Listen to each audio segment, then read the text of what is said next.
चलिए सवालों की शुरुआत करते हैं। गोपाल राय जी भी हमारे साथ जुड़ गए हैं, सुधांशु मित्तल जी और अखिलेश प्रताप सिंह जी लगातार हमारे साथ बने हुए हैं। सबसे पहले गोपाल राय आपके पास आते हुए, क्योंकि केजरीवाल कमीशन 2014 आज सबके सामने आया है। अब ये अरविंद केजरीवाल चुनाव लड़ेंगे या नहीं, ये कैसे तय होगा? कहीं उसके लिए रेफरेंडम की बात तो नहीं सोच रहे आप लोग? और मैं हमेशा कहता हूं कि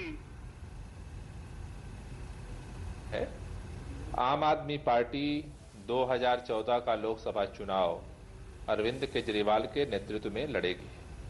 अरविंद केजरीवाल लोकसभा का चुनाव कब कहां से लड़ेंगे, नहीं लड़ेंगे, इसका फैसला पार्टी करेगी और वो सही समय पर कर लिया जाएगा। उन्होंने तो लेकिन बीते दिन ये कहा था कि मैं चुनाव नहीं लड़ूंगा। हाँ, उन्होंने आज भी राष्ट्रीय कार्यकारिणी में अपनी इच्छा यही व्यक्त की कि मैं चुनाव नहीं लड़ूंगा, दिल्ली के जो जिम्मेदारी है उसको मैं पूरा करूंगा। लेकिन पार्टी के कई सारे लोगों की राय है, व्यक्तिगत तौर पर मेरी भी राय है कि उन्हें पूरी तरह से फुल फ्लेज जिम्मेदारी लेनी चाहिए, लेकिन ये फैसला पार्टी का होगा और उन्होंने कहा है पार्टी जो फैसला करेगी उसके ऊपर आगे कार्रवाई करेंगे। क्यों, कोई और चेहरा नहीं है? नहीं, चेहरा निश्चित रूप से बहुत सारे हैं, लेकिन हमारे सबसे बड़े जो आम आदमी के जो कि राष्ट्रीय संयोजक हैं, राष्ट्रीय लड़ाई उनके नेतृत्व में ही हम लड़ना चाहते हैं।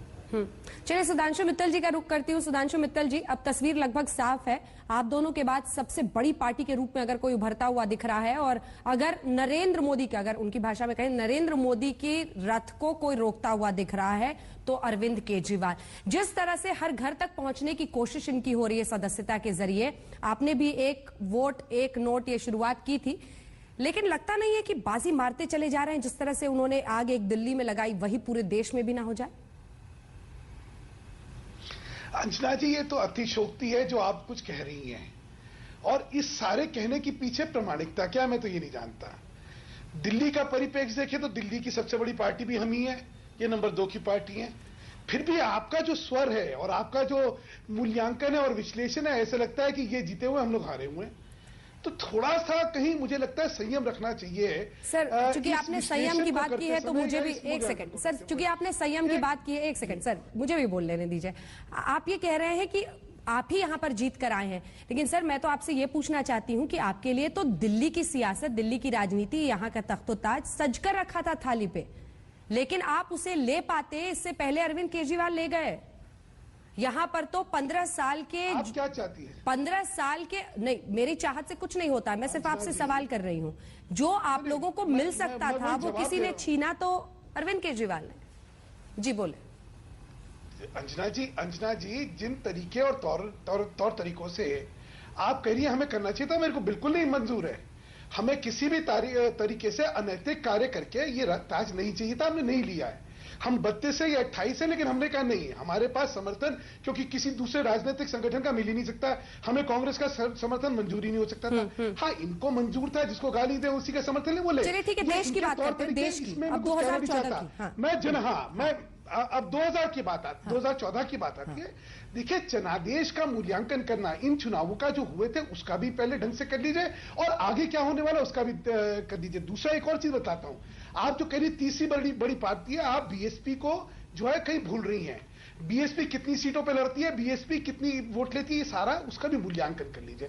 बहुत जल्दबाजी में हर चीज को बढ़ा चढ़ा के अगर हम लोग दिखाएंगे तो शायद ये ठीक नहीं होगा। देखिए, आम आदमी पार्टी को एक सीमित जनादेश मिला, उन्होंने जिस पार्टी को वो गाली देते थे उसके साथ मिलकर सरकार बनाई, कोई बात नहीं है, वो काम करे, बहुत अच्छी बात है। हाँ। जहां तक भाजपा का सवाल है और जहां तक नरेंद्र मोदी का सवाल है, हाँ। मैं आपको बताना चाहता हूं, देखिए उनकी विश्वसनीयता अभी 4 चुनावों का देख लीजिए। 72 सीटें लोकसभा की जो थी उस पर चुनाव हुआ है, 62 हमें मिली है, 8 कांग्रेस को मिली है, 2 इन्हें मिली है, लेकिन ये हमारा रथ रोक रहे हैं। अब इस तरह की चीजों के पीछे कुछ तर्क जो है जरूर होने चाहिए। हम लोग अपने मन से ख्याली पुलाव बनाते रहे और किसी एक को खड़ा करके कहे इसने तो रथ रोक दिया। भाई कैसे रोक दिया? 72 सीटों में 2 ये लेके गए, 62 हम लेके गए, और फिर भी हमारा रथ रोक देंगे ये लोग। कुछ थोड़ा सा कहीं, मैं इसलिए कह रहा हूं सुधांशु जी, एक और चीज, वो 0 से 28 पे पहुंचे हैं। एक बस कह दो सर, वो 0 से 28 पे पहुंचे हैं। एक आप कहां से 32 पे पहुंचे हैं ना? हम भी 23 से, आप 23 से 32 पे पहुंचे ना। आपको कितनी सीटों का फायदा? 9 का, उनको 28 सीटों का। क्या फर्क पड़ता है? आगे तो हमें। चलिए चलिए मुझे अब अखिलेश जी के पास जाने दीजिए। दीजिए। अखिलेश जी आज लगता है बहुत आंकड़े पढ़ रहे हैं बातचीत करने से पहले, लेकिन अखिलेश जी सबसे मुश्किल काम आज कांग्रेस के लिए ही है। कहां खड़े हैं आप लोग? क्योंकि अब समझ नहीं आ रहा, आम आदमी पार्टी को पहले ललकारते रहते थे, उन्हीं के साथ हैं दिल्ली में, अब ये बड़ी तस्वीर जो उभरेगी, कहीं ये तो नहीं सोच रहे कि दिल्ली में जो हुआ वही शायद पूरे देश में भी हो जाए? चलिए, हमें समझना, आपको समझ में आ गया कि हम लोग मुश्किल में हैं, इसके लिए आपको शुक्रिया। कांग्रेस पार्टी को अगर आप इसी तरह एस्टिमेट कर लें तो हमारा उसमें कोई दोष नहीं है। जिस पार्टी की आप बात कर रही हैं, हिंदुस्तान में सांसद और विधायक मिलके 5000 हैं और 28 उसमें से वो पार्टी है। ठीक है, आप लोग एनसीआर की रिपोर्टिंग कर रहे हैं नेशनल चैनल होकर के, हम उस पर जाना नहीं चाहते। अब वो आएंगे, आपने अभी हमें याद था लेकिन मैं कुछ चेक कर रहा था कि ये इतनी अब सबसे ज्यादा सीटें लड़ेंगी। बीएसपी 500 सीट लड़ी थी पिछले लोकसभा चुनाव में, समाजवादी पार्टी भी बहुत सीटें लड़ी थी, ये भी लड़े, ऐतराज नहीं है, ऐतराज नहीं है। लेकिन पहले से ही ये कह देना, और उस पार्टी का जिसका तीसरी बड़ी पार्टी है, कलई खुलने लगी सिर्फ एक हफ्ते में उसकी कलई खुलने लगी। जो अन्ना आंदोलन से सिर्फ झूठ और फरेब की राजनीति करते करते यहां तक आए, जो व्यक्ति, जो पार्टी अपने बच्चों तक की कसम खाते हुए उसके जस्ट अगेंस्ट काम करती हो, जो व्यक्ति पति पत्नी आईएएस हो और वो अपने आप को कहे और आप लोग या दूसरे लोग आम आदमी उसे कहें, फिर आम आदमी है कौन, फिर बचा कौन? क्यों आम आदमी के साथ क्रूर मजाक किया जा रहा है? गोपाल राय जी इसका जवाब दीजिए, फिर ब्रेक पर जाना है। गोपाल राय जी इसका जल्दी से जवाब दीजिए। क्यों नहीं किसी आम आदमी को सीएम बना दिया? क्यों नहीं किसी आम आदमी को सीएम बना दिया? अब देखिए, ये इनकी कमेटी तय करेगी लोकसभा की सीटें। अभी तक पब्लिक से तय कराते थे, एक बार कुर्सी मिल गई, बस जो लक्ष्य था सत्ता पाना, सबको अपना टोपी पहना करके सत्ता पे आ गए। अब और राजनीतिक दलों से भी गंदी चालें चल रहे हैं। गोपाल राय जी जल्दी से जवाब। गोपाल राय जी जल्दी से जवाब। बोलते थे कि आप भी व्यक्ति विशेष के विरुद्ध राजनीति कर रहे हैं, अब गिना रहे हैं, कोई सबूत दे। पहली बात यह है कि भ्रष्टाचार के खिलाफ ईमानदारी की जो भी राजनीति से सहमत है वो सब आम आदमी पार्टी के हिस्सा है। एक बात। दूसरी बात, आम आदमी पार्टी और आम आदमी का मिशन क्या है? लूट बंद किया जाए। आम आदमी यही चाहता है, वो चाहे पैसे में या नौकरी में है या कहीं झाड़ू लगाता है, फर्क उससे नहीं है। भ्रष्टाचार के खिलाफ जो भी खड़ा है वो आम आदमी का हिस्सा है। 10 तारीख से हम लोग यही महाअभियान पूरे देश में चला रहे हैं और अखिलेश जी की ये चिंता जायज है कि दिल्ली में जिस तरह से चीजें आगे बढ़ रही हैं पूरे देश में न बढ़ जाएं, चाहे और अनचाहे। डर तो सबको लग रहा है कि पता नहीं आम आदमी क्या कर दे। दिल्ली में तो आपकी हर तरह की कलई खुल गई। 257 वादे किए तो 2000 गिफ्ट वाउचर प्रदेश। ऐसा है अखिलेश जी, तमिलनाडु से हमारे आंदोलन में भी कलई खुली थी, पार्टी बनी, पार्टी में कलई खुल गई, सरकार बनी। अगर हमारी कलई खुल गई है तो 2014 में आम आदमी तय कर देगा। एक मिनट अंजना, तमिलनाडु से वोटरों को प्रलोभन देने का गिफ्ट वाउचर का संस्कार शुरू हुआ। पंजाब, यूपी, छत्तीसगढ़ होते हुए दिल्ली में भयंकर, दिल्ली में एंड के साथ आया भयंकर गिफ्ट वाउचर प्रलोभन, जिस प्रलोभन मैनिफेस्टो का विरोध ये लोग करते थे।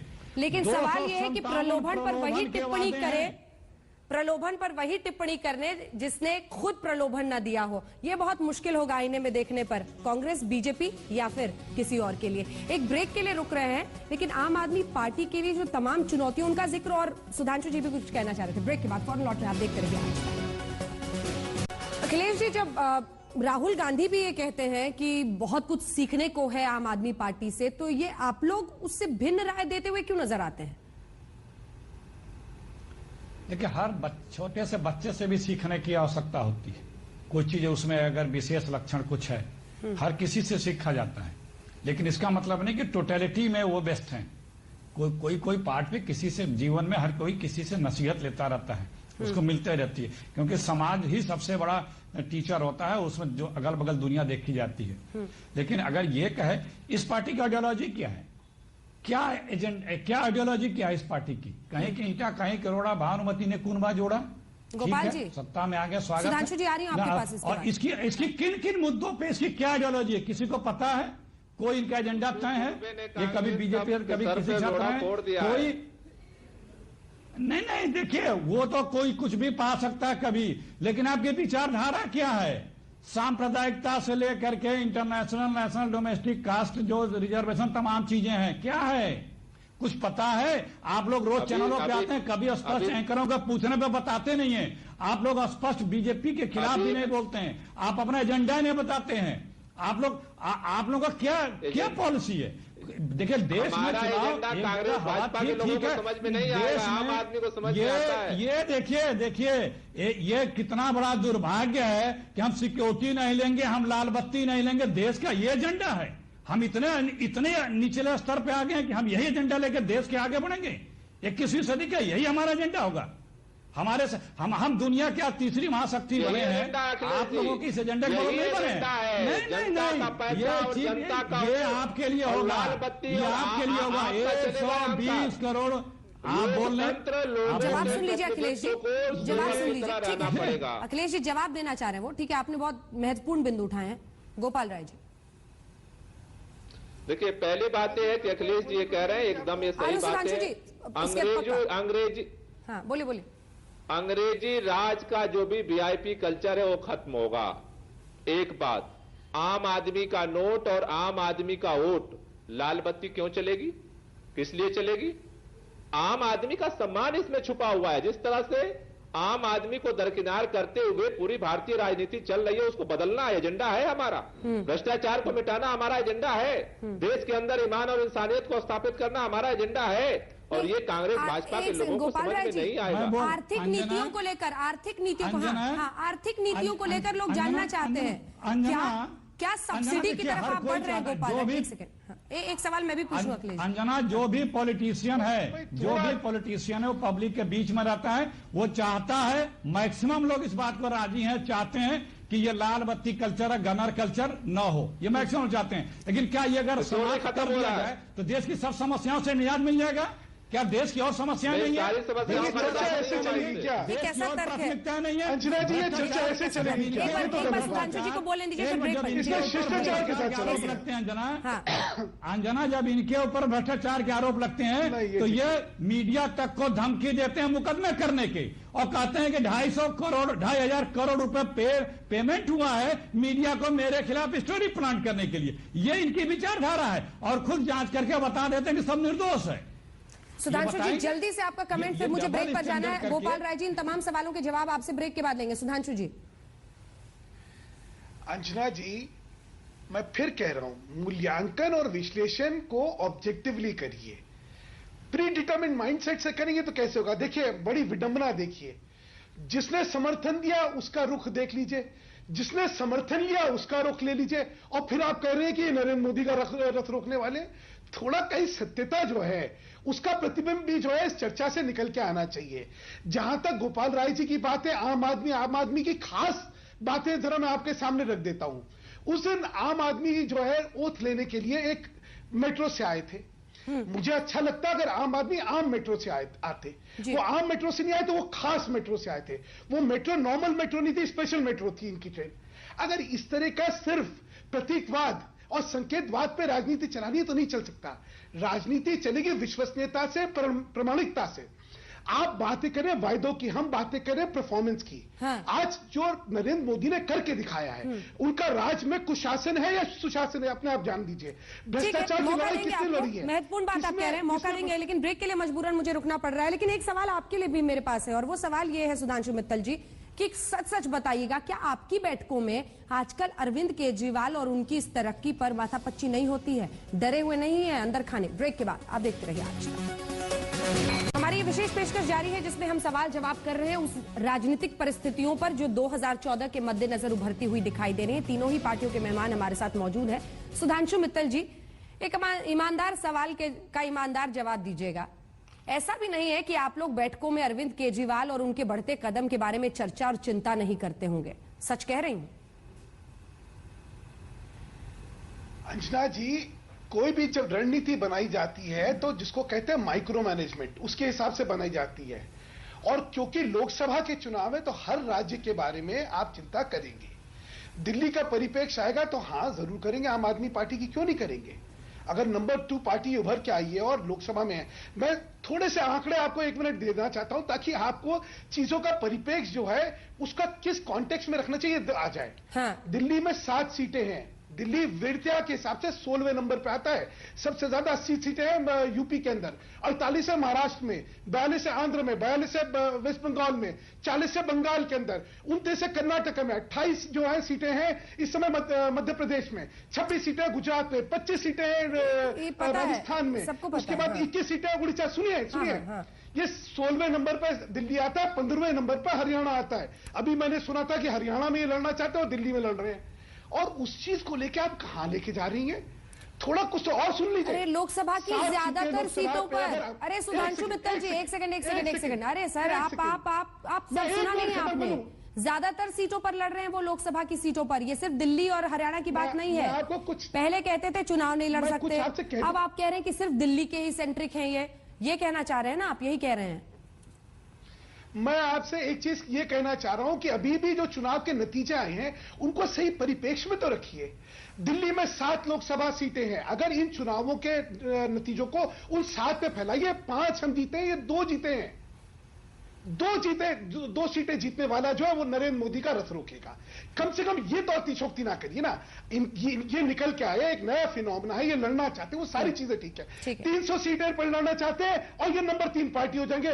500 सीटें भाजपा लड़ी है, वो है नहीं, 21 है लोकसभा के सदस्य उनके। तो किसी चीज को उसके परिप्रेक्ष्य में रखिए, उसके जो प्रपोर्शंस है उनको अगर हम डिस्टॉर्ट करके एक इमेजिनरी वो क्रिएट करेंगे, बलून क्रिएट करेंगे, ये तो ठीक नहीं है।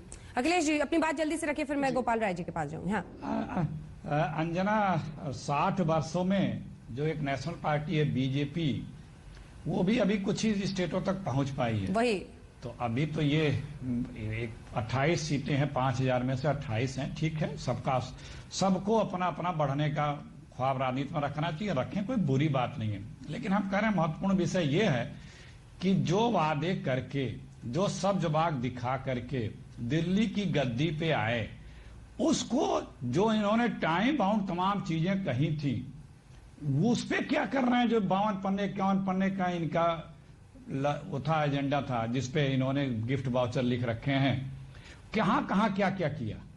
वो जनता ने दिल्ली के वोट दे दिया, अब किनारे उस पे क्या खरे उतर रहे हैं, क्या कर रहे हैं, क्या रणनीति बना रहे हैं, अब उसकी जवाबदेही जनता को नहीं दिख रही है। जनता से अब ये नहीं पूछ रहे हैं, न जनता के लिए कभी चिंतित दिख रहे हैं, न उसके लिए मीटिंग करते दिख रहे हैं। तो ये हैं, ये अपॉर्चुनिज्म की पॉलिटिक्स करने वाले ये व्यक्ति हैं। हम इनकी विश्वसनीयता पे तो बहस बाकी ही नहीं बची है कि की जाए। जो अन्ना से लेकर के और बच्चों तक कई रास्ता कसमेवादों का जो किया है, तो हम उस पर जाना नहीं चाहते। हम ये कहेंगे जिसके नाते दिल्ली की जनता ने आपको मत दिया जी, उस पे आज आप क्यों नहीं एक्शन कर रहे हैं, क्यों टाइम बाइट कर रहे हैं? गोपाल राय जी, ठीक है, अब जवाब ले लें। करप्शन की जिस लिस्ट सुनाते थे, वो अब कह रहे हैं कि वो मीडिया रिपोर्टिंग के आधार पे मैं बोलता था, अब वो प्रूफ कुछ मिलेगा तो हम कार्रवाई करेंगे। तब तो ऐसा पढ़ते थे जैसे लग रहा है कि सारा दस्तावेज इनके पास है। अब बता रहे कि मीडिया रिपोर्टिंग पे मैं पढ़ता था। मैंने दोनों बाइट आप ही लोगों के चैनल पे आज देखी। गोपाल राय जी, अब ये सवाल बहुत गंभीर है। नहीं ठीक है, एक सवाल अब बहुत गंभीर है और उसका उतनी ही ईमानदारी से क्योंकि देखिए विरोध में महारत है आप लोगों को, ये सब जानते हैं, और जो लोगों का आक्रोश था उसको आपने अपनी आवाज दी, जनता ने उसको सलाम किया। अब सवाल ये है कि आपको आने वाले महीनों में लोग आंकेंगे आपके काम पर।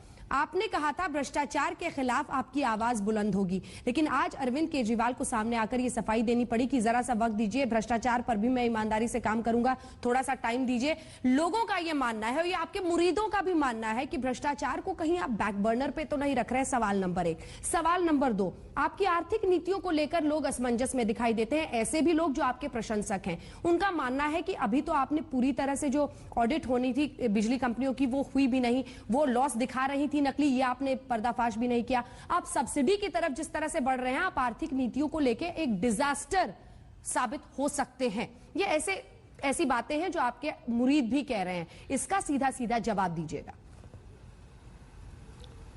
देखिए, पहली बात कि 3 प्रश्न कुल मिलाकर के आप और अखिलेश जी और सुधांशु जी के माध्यम से आया है। पहला तो मसला यह है कि सामान्य तौर पर जिस तरह से राजनीतिक पार्टियों का उदय हुआ है, विस्तार हुआ है, उस परंपरागत तरीके से न तो दिल्ली में आम आदमी पार्टी लड़ सकती थी न जीत सकती थी। 2014 का भी चुनाव हमारे सामने मॉडल कांग्रेस और बीजेपी का नहीं है।